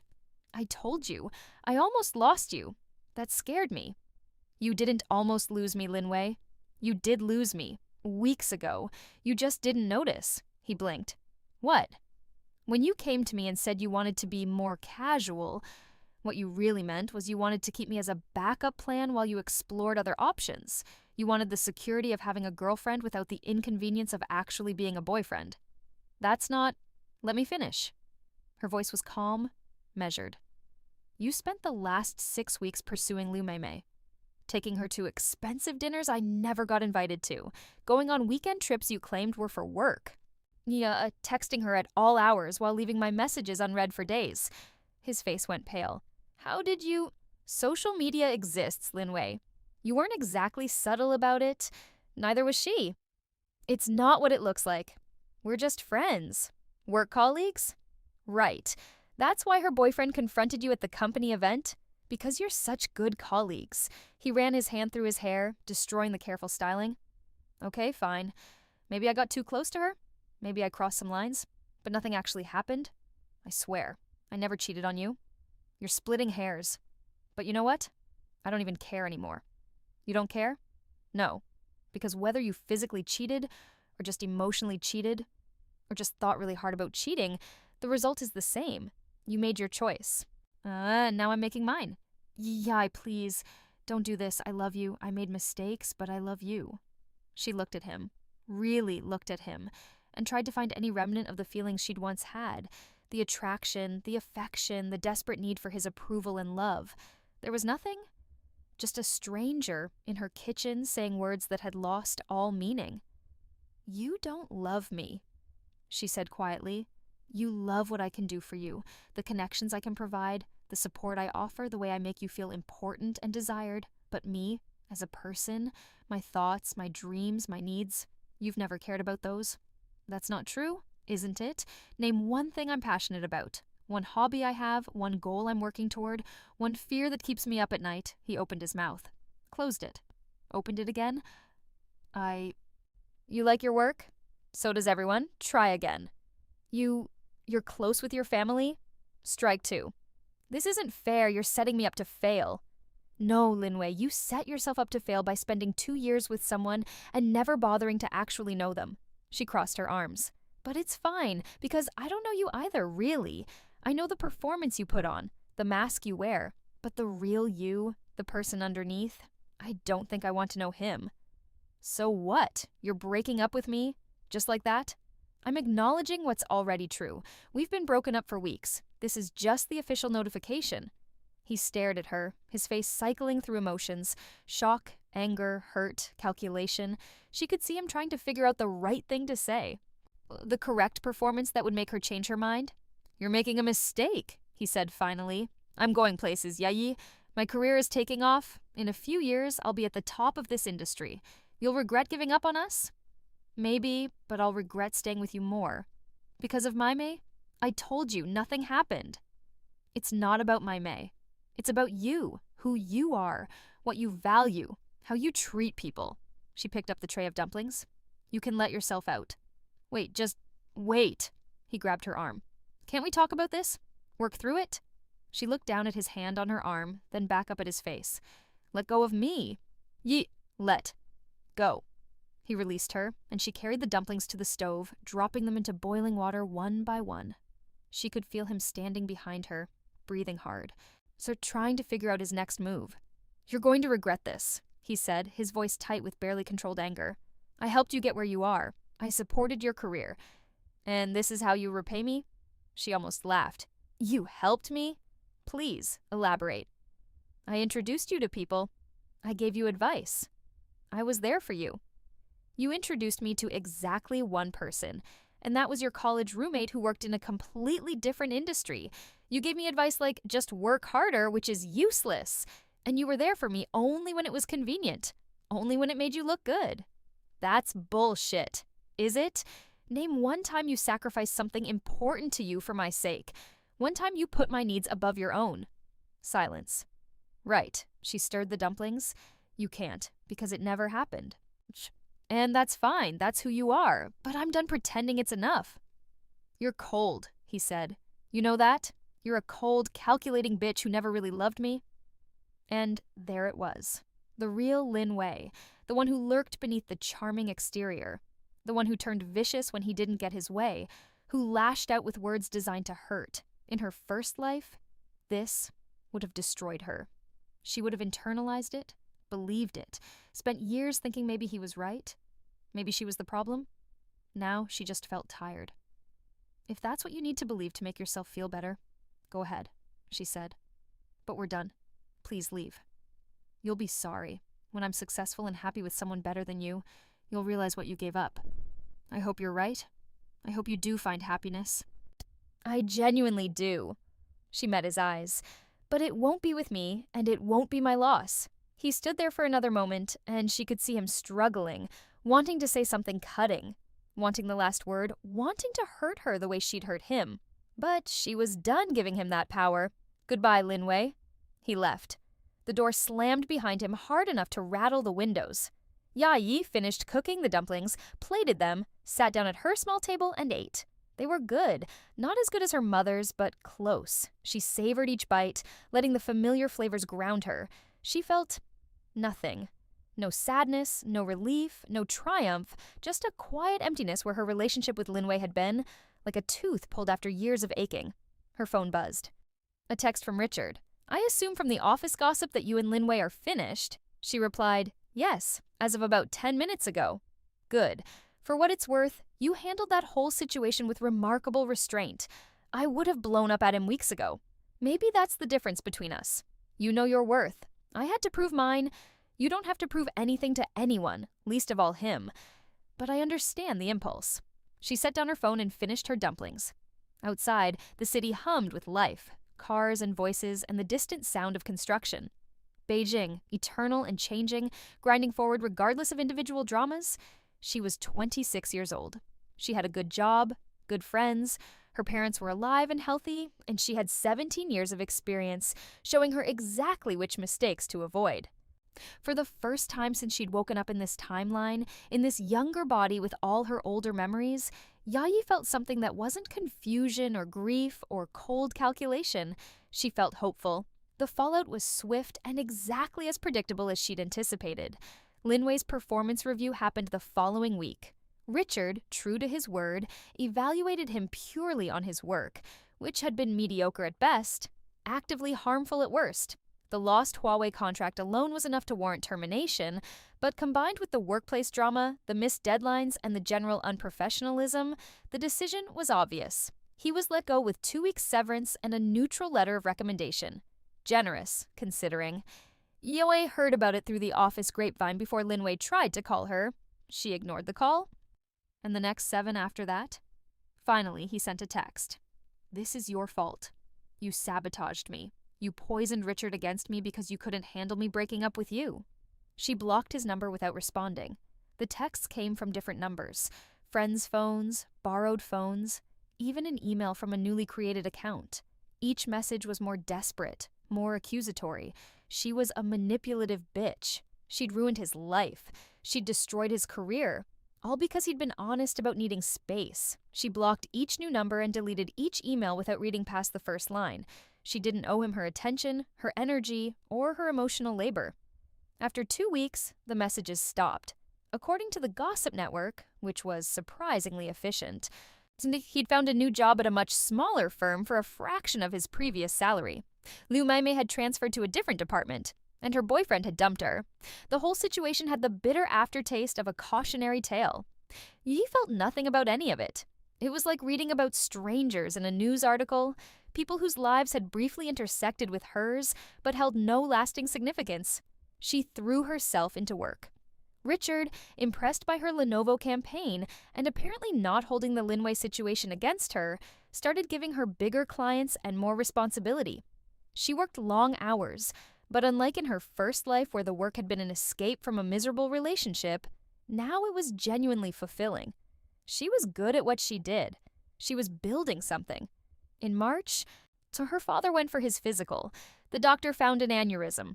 Small, asymptomatic, but there. Exactly the kind of thing that would have killed him in 5 years if left untreated. They scheduled surgery for April. It was routine, the doctor said. Low risk. He'd be fine. Yayi sat with her mother in the hospital waiting room, holding her hand, while her father was in surgery. She thought about all the versions of this moment. The one where she was 31 and devastated, standing in the rain at his funeral. The one where she was 40 and bitter, unable to even grieve properly because she'd been so wrapped up in her own misery. This version, where she was 26 and present and had somehow saved him through sheer force of will and future knowledge, felt surreal. The surgery was successful. Her father woke up cranky and complaining about the hospital food, which her mother took as a good sign. Yayi visited every day, bringing books and magazines and gossip from the office. They played card games and watched terrible daytime television and just existed together. "You seem different," her father said one afternoon. "More settled, like you've figured something out." "Maybe I have. Does it have to do with that boyfriend of yours? What was his name?" "Linwei. And we broke up." "Ah," he nodded sagely. "I didn't like him anyway." "You never met him." "Didn't need to. Your mother showed me photos from your social media. Too much hair gel? Never trust a man who uses that much hair gel." Yi laughed. "That's your criteria?" "It's never failed me yet." He squeezed her hand. "You're young, successful, smart. Oh, so you'll find someone better, someone who deserves you." "Maybe. Or maybe I'll just focus on myself for a while." "Even better." By May, Yi had settled into a new rhythm. Work was good. She'd been promoted to senior account manager with a corresponding raise. Her social life was active but manageable. Dinners with friends, weekend trips to nearby cities, the occasional date that went nowhere, and that was fine. She'd started painting regularly, and while she had no illusions about becoming a great artist, she enjoyed the process. The meditative quality of mixing colors, applying brush strokes, creating something from nothing. Xiaomei, inspired by Yi's encouragement, had started seriously pursuing her gallery dream. She'd found a potential investor, was scouting locations, was actually making it happen. "Yi, you changed something in me that night," she told Yi over drinks. "When you told me not to give up, I don't know what specifically, but something shifted." Yi smiled. Maybe she couldn't save everyone from their mistakes, but she could nudge them in better directions, plant seeds that might grow into different outcomes. One afternoon in June, she was at a coffee shop working on a presentation when someone sat down at her table. "Excuse me, is this seat taken?" She looked up. Dr. Zhang, the emergency room doctor from the hospital cafeteria where this whole strange journey had started. He looked exactly the same as he had that day, kind eyes and smile lines. "No, go ahead," she said. He sat down with a sigh of relief. "Thanks, this place is packed. I don't know why I came here on my lunch break instead of the hospital cafeteria, but I guess I was craving real coffee." "The hospital coffee is terrible," Yi agreed. "You said that last time too." He smiled. "We met there, remember? You were having an existential crisis." "I remember." She closed her laptop. "Are you stalking me, doctor?" "Zhang. And no, I work at the hospital across the street. I come here sometimes when I need to escape." "Escape from what?" "The weight of knowing that every decision I make could save or end a life. The exhaustion of 16-hour shifts, the bureaucracy of hospital administration." He took a sip of his coffee. You know, light stuff. She laughed. That does sound heavy. What about you? Did you resolve your existential crisis? I'm working on it. Good. It's a process, not a destination. They talked for his entire lunch break. About nothing important, about everything. He was easy to talk to, genuinely interested in what she had to say. Funny in a dry way that made her actually laugh instead of just being polite. When he left to go back to his shift, he paused at the door. I'm here most Thursdays around this time. If you ever want to talk about existential crises or terrible hospital coffee or anything else, maybe I will. She watched him leave, then sat with her cooling latte, thinking. In her first life, she'd been so focused on finding a partner, on filling that void, that she'd overlooked or undervalued so many things. Friendships, passions, her own company. She'd made herself incomplete so that someone else could complete her. And when they'd failed to do so, because no one could, because that's not how humans work, she'd spiraled. Now, sitting in a coffee shop in June 2014, with her whole life stretching before her, Yae felt complete already. Not finished, but whole. She had work she loved, friends who valued her, parents who were alive and healthy, and the hard-won wisdom of someone who'd lived through their mistakes once already. She didn't need Dr. Jung or anyone else to complete her. But maybe, just maybe, she could enjoy someone's company without needing them to save her. By the end of summer, Yae had fallen into an easy pattern with Dr. Jung, whose first name was Ming, she'd learned. Thursday afternoon coffee had become a regular thing, sometimes extending to Friday night dinners when their schedules aligned. He was different from Linwei in every way that mattered. He listened more than he talked. He remembered details about her life, the name of her painting instructor, her mother's birthday, the deadline for her big project at work. He split checks or alternated paying without making a production of it. When she said she was too tired to meet up, he said no problem and meant it. He wasn't perfect. He was terrible at responding to texts, his apartment was a disaster, and he had a tendency to launch into detailed medical explanations that lost her after about 30 seconds. But he was genuine, kind, present. And she liked him, not with the desperate, consuming need she'd felt for Linwei, but with a calm certainty that he was someone worth knowing. They were having dinner at a dumpling place in September when he said, "Can I ask you something personal?" "Sure." "What happened to your boyfriend?" The one you were with when we first met?" She took a sip of tea, considering her answer. "We broke up. It wasn't working." "I'm sorry." "Don't be. It needed to happen." But it still must have been hard. It was necessary. Sometimes those are the same thing. Sometimes they're not. She met his eyes. "Do you really want to hear about my ex?" "I want to hear about you. Your ex is part of that story, but he's not the interesting part." That made her smile. "What's the interesting part?" "You. The way you approach everything with this kind of quiet intensity, like you're constantly analyzing and recalibrating, always 3 steps ahead of everyone else." "That sounds exhausting." "It is," he said. "I recognize it because I do the same thing. Occupational hazard of making life or death decisions. You start thinking about everything in terms of outcomes and probabilities." "And what's the probability of this?" she asked, gesturing between them. "This?" "Whatever this is. Friendship, or heading towards something else, or just 2 people who happen to like the same coffee shop." He considered the question seriously. "I'd like it to be something else, but only if you want that too. I'm not in a hurry." "Neither am I." "Good. Then we can take our time figuring out what this becomes." They left it at that. Undefined and comfortable. A relationship in formation without pressure or expectations. In October, Richard called Yi into his office. "I have a proposition for you." "I'm listening." "I'm leaving the agency to focus full-time on Chen Industries. We're expanding faster than I expected. Oh, and I need people I trust in key positions." He leaned forward. "I want you to come with me. Head of strategy, significant raise, equity stake, the works." Yae blinked. In her first life, this offer had come when she was 29, and she'd accepted immediately. It had been the high point of her career before the accident, before everything fell apart. Now it was happening 3 years early, in a timeline she'd already rewritten. "When do you need an answer?" "Take a week. Think about it. Talk it over with whoever you need to talk it over with." He smiled. "But I hope you say yes. You're one of the best strategic minds I've ever worked with. I'd hate to lose you to a competitor." She spent the week thinking, weighing options, considering futures. The old Yi would have said yes immediately, desperate to please, to advance, to prove her worth.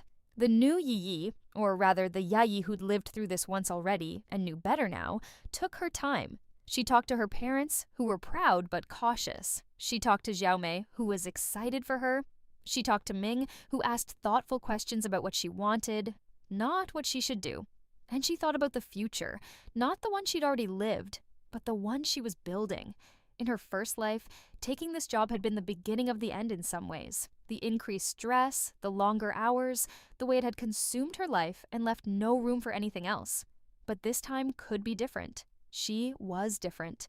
She accepted the position with conditions, flexible hours, the ability to work remotely when needed, clear boundaries about work-life balance. Richard agreed to everything. She pleased to have her aboard. She started at Chen Industries in November, and it was everything and nothing like she remembered. The office was new, the technology more advanced than what she'd used in her previous timeline at this point. The team was younger, hungrier, more innovative. And she was ready for it in a way she hadn't been the first time. She had perspective now, the knowledge of what mattered and what didn't. She worked hard but not desperately. She was strategic but not ruthless. She built relationships without sacrificing her boundaries. It was, she realized, the career she'd always wanted but had never quite achieved in her first life. Because she'd been so busy trying to prove herself to everyone else and to herself that she'd lost sight of what success actually looked like. By December, she'd been at Chen Industries for a month and was thriving. The work was challenging but rewarding. Her team respected her, Richard trusted her judgment. And Ming had asked her to be his girlfriend officially, which she'd agreed to after a moment of consideration that made him laugh. "Most people don't have to think that hard about saying yes," he'd said. "Most people haven't learned to be careful about who they give their heart to," she'd replied. "Fair enough. I'll try to deserve it." On Christmas Eve, they went to dinner at her parents' apartment. Her mother's idea, after Yi had mentioned she was seeing someone. Her father sized Ming up over dumplings and apparently approved because he started telling embarrassing childhood stories, which Yi took as a good sign. Her mother pulled her aside while Ming and her father were arguing about basketball. "He's different from the last one. You never met the last one. I saw enough from your photos. This one looks at you like you're a person, not a trophy." Yi hugged her mother, sudden and fierce. "Thank you." "For what?" "For being here. For being you. For caring." Her mother hugged her back, confused but pleased. "Of course, my silly girl." Later, walking home through the cold Beijing night, Ming's hand warm in hers, Yi thought about Lin Wei. She wondered where he was, what he was doing, if he'd found success or happiness or whatever he'd been chasing, and she realized she genuinely didn't care. He was a chapter in her life, or rather 2 versions of her life. That was closed now, not with bitterness or regret, but with the simple acceptance that some things end and that's okay. "You're smiling," Ming observed. "I am?" "Yeah, what are you thinking about?" "How different everything is from how I thought it would be." Good different or bad different? Good. Definitely good. They walked in comfortable silence for a while. Then Ming said, "I know you have secrets, things you don't talk about, pieces of yourself you keep locked away. And that's okay. Everyone does, but if you ever want to share them, I'm here." She squeezed his hand. "I know, and maybe someday I will. But right now, I just want to enjoy this moment, this version of my life where everything is still possible and nothing is ruined yet." Yet? Force of habit? Pessimism disguised as realism? Ah, I know it well. They reached her apartment building. So Ming kissed her goodnight, soft and sweet and unhurried, and she watched him walk away until he turned the corner. Upstairs, Xiaomei was working on sketches for her gallery, which was set to open in March. How was dinner with the parents? Good. They approved. Of course they did. He's a doctor. Parents love doctors. He's also kind and patient and treats me like an equal. Well, that too. Xiaomei set down her pencil. You seem happy. Like genuinely happy. Not performing it or faking it, just content. I am, Yi said, and realized it was true. I really am. She went to bed that night and slept deeply, dreamlessly, for the first time in what felt like forever, or 17 years, depending on how you counted. The epilogue, March 2015. The gallery opening was exactly what Xiaomei had envisioned. A beautiful space in 798 Art District, white walls displaying vibrant paintings by emerging artists, wine and cheese and conversation flowing easily. Yayi stood by one of Xiaomei's pieces, a massive canvas that somehow captured both the ancient and modern aspects of Beijing, and felt proud. This hadn't happened in her first life. In that timeline, Xiaomei's dreams had died slowly, suffocated by debt and doubt. But here, now, she'd made it happen. She'd taken a risk, and it was paying off. Ming appeared at Yi's elbow with 2 glasses of wine. "Your roommate is talented." "She really is." "Have you thought about my question?" He'd asked her last week if she wanted to move in with him. His apartment was bigger, closer to both their jobs. And he'd said he was tired of splitting time between 2 places. In her first life, moving in with Linwei had been a mistake. A slow erosion of her independence, a gradual loss of self. But Ming wasn't Linwei. Ming was someone who did his own dishes and respected her boundaries, and understood that sharing space didn't mean losing yourself. "I have," she said. "And yes, but with conditions." "Name them." "I need my own space, a room that's just mine, where I can paint and think and be alone when I need to be." "Done. Anything else?" "We split everything equally. Rent, utilities, food. I'm not being supported or taken care of. We're partners." "Of course. And if it doesn't work out, we talk about it like adults instead of letting resentment build." He smiled. "No, you've really thought this through." "I've learned to." "From the ex?" "From life." He kissed her temple. "Then yes to all your conditions. We're partners." Across the gallery, Xiaomei was giving a speech about art and community and taking risks. Yai listened with half her attention, the other half occupied by the mental math of her life. She was 27 years old. She had a job she loved, a relationship that felt healthy and reciprocal, friends who supported her, parents who were alive and thriving. She'd rewritten her own history, redirected the river of her life into channels that led somewhere better. And Linwei, the man who'd once been the center of her universe, who'd broken her heart and destroyed her faith in love, was just a memory now, a cautionary tale, a lesson learned. She'd heard through the grapevine that he was engaged to someone he'd met at his new job, someone young and successful and connected. Exactly his type. Good for him. She meant it. Her phone buzzed. A message from Richard. "Board meeting went well. They approved the expansion into Shanghai. Couldn't have done it without your strategy deck. Dinner to celebrate?" She typed back, "Absolutely. Thursday work?" "Perfect. Bring Ming if he's free." She smiled. This life, this version of her life that she'd crafted through a combination of future knowledge and hard-won wisdom, was so much better than the first one. Not perfect. Nothing was perfect. But it was hers, built on her own terms, with her eyes wide open. The speech ended. People applauded.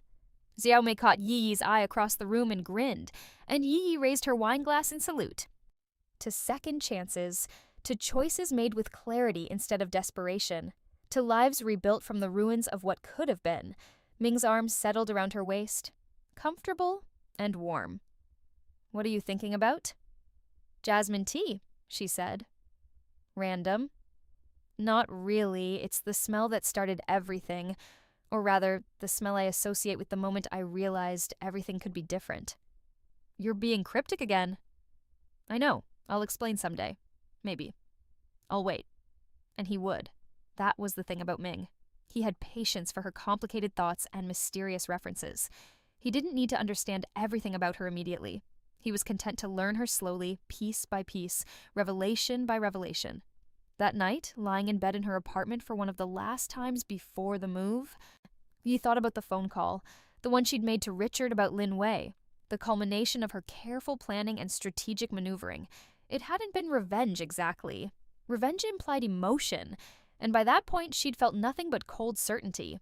It had been more like correction, setting the record straight, ensuring that the truth was known and consequences were appropriate. And it had worked. Linwei had faced the natural results of his own actions, his mediocrity, his unprofessionalism, his inability to succeed without someone else propping him up. She hadn't destroyed him, she'd simply stopped protecting him from himself. That was the difference, she realized, between her two lives. In the first one, she'd spent so much energy trying to save people from their own mistakes, carrying their weight, making excuses. And it had crushed her. In this one, she'd learned to let people face their own consequences while focusing on her own path. It wasn't cold or cruel, it was just honest. Adults were responsible for their own choices, including her. She'd chosen this, all of it. The breakup, the career move, the new relationship, the life she was building. Not because it was safe or easy or what she was supposed to do, but because it was what she actually wanted. That was freedom. Her phone buzzed one last time before she fell asleep. A message from an unknown number. "I heard you're doing well. Congrats on the new job. LW." She stared at it for a long moment, then deleted it without responding. Some doors, once closed, should stay that way. She turned off her phone, pulled the blankets up, and let sleep take her.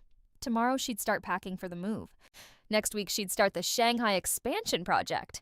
Next month she'd celebrate her birthday with people who actually cared about her. Next year, and the year after that, and all the years stretching forward into a future she was writing in real time. Those were all mysteries. Beautiful, terrifying, unknown mysteries. But this time at least, she was walking into them with her eyes open. And that made all the difference.